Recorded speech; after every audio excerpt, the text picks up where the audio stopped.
श्री स्वामी जी महाराज जी को हृदय सिंहासन पर विराजमान करते हुए और हृदय सम्राट बाबा जी महाराज जी के चरणों में नमन करते हुए सौभाग्यशाली गुरु को अपने हृदय की वृत्तियों को एकाग्रचित करते हुए सबसे पहले जय घोष करेंगे।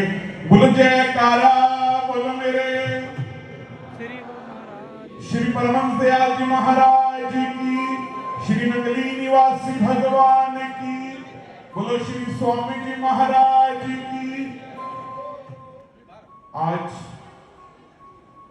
इस दरबार के त्रिमूर्ति महापुरुष जिनके पावन महानिर्वाण दिवस पर हम सब यहाँ पर एकत्रित हुए हैं, दरबार नगरी के सर्व संत समाज के चरणों में नमन करते हुए सिर्फ छोटा सा भाव श्री गुरु महाराज जी के चरणों में रखना है। एक जीवंत लीला श्री नंगली निवासी भगवान जी की 2 मिनट की है, उसको श्रवण करेंगे। श्री नंगली निवासी भगवान जी श्री चकौड़ी दरबार में विराजमान थे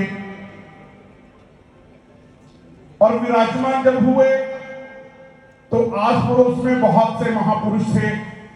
लगभग 150-200 महात्मा जन श्री गुरु महाराज जी की पास में खड़े थे, कुछ चबन झुला रहे थे और कुछ निजी सेवा के महापुरुष थे। तो श्री गुरु महाराज जी अपने सिंहासन पर विराजमान एकदम मन मुस्कुराने लगे। तो स्वामी अभेदानंद जी और स्वामी अर्जुनानंद जी महाराज जी ने पूछा कि हे दाता दीनदयाल जी, आप इतना क्यों मुस्कुरा रहे हैं?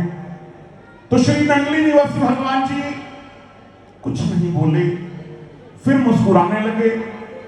तो दोनों महापुरुषों ने दोबारा से पूछा, हे गुरुदेव, अपनी प्रसन्नता का राज तो बताइए।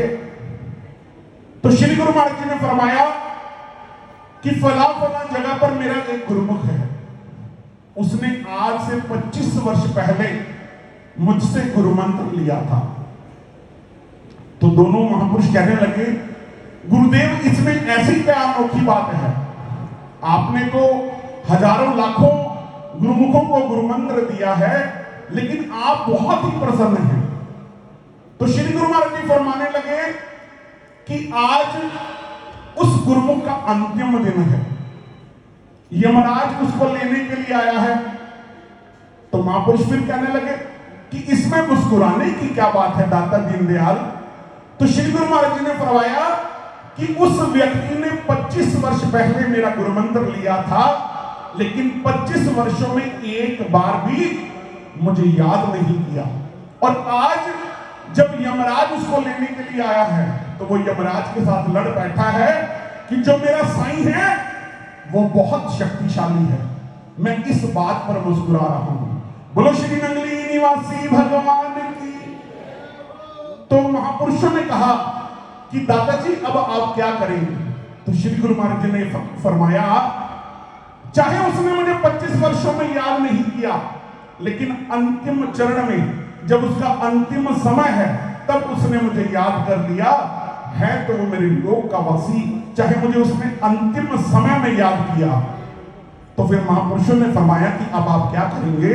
तो श्री गुरु महाराज जी कहने लगे कि अब हम ध्यान मुद्रा में बैठ रहे हैं और अपनी रूह को लेने के लिए जा रहे हैं। श्री गुरु महाराज जी सूक्ष्म रूप में वहां पर पहुंचे और यमराज ने उनको नमस्कार किया और सबने देखा कि वो जो गुरुमुख था, उस गुरुमुख की जो दिव्य ज्योत है वो श्री गुरु महाराज जी के चरणों में विलीन हो गई।